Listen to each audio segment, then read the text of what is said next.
I spent probably months draping it, figuring out how to make it work with the twisting. I'm very proud of this piece. I think heritage fashion is caring about the quality and construction of the garments, really knowing who's making the garments. I care about what I eat and where that comes from, and I think it should be the same with what I wear. Is the scissors over there?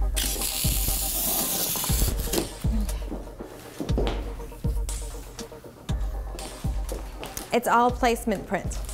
So it's nice to, we want to have everything exactly where it is here.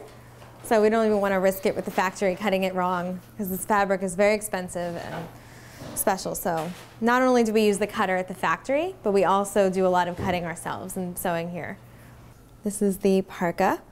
It's called the tri-parka, and it's made with wool from the Shetland Islands in the UK. It's all heritage wool. And we also have a really, really cute dress that we're doing really well with. It's like from a mill that's been around since the 1800s. They're, you know, the quality of the wool is really wonderful.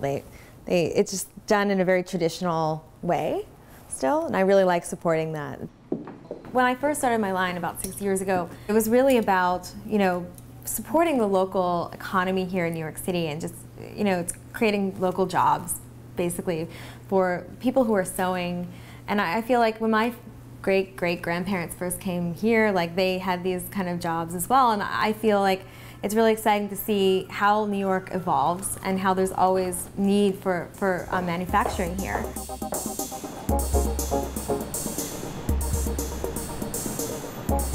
We are on the way to one of my factories to check up on the status of a jacket they're making.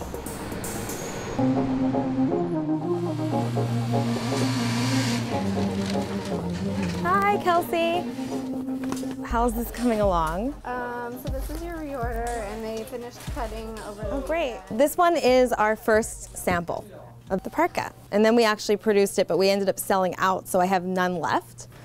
So this is the only one that we had for them to see, like, what the construction is, like what zipper to use, what stitches to use. So this is their guide. It's all cut out. The different combo colors are all separated out, and we'll be taking it, I mean, not me personally, but the sample hand will be picking it up from this room and taking it to his machine in the other room. So, yeah. I really love knowing who's making the clothes and being able to check up on everything. Sometimes I would just be at the factory for a month, you know, cutting strings off of things with everyone else. Even with all the help I have with my production, you still need to be there. You're the one who's responsible.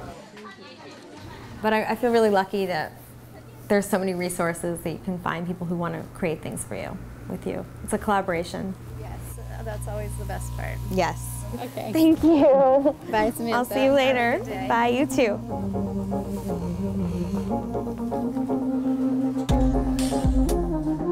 Up until like 60 years ago, I think there was only heritage fashion, really. I mean, I think that we have so much disposable culture right now. And, you know, those things are fun, but it's crazy. It's like a Halloween costume used to cost $15 or something, one of those cheapy things. Now people are buying dresses.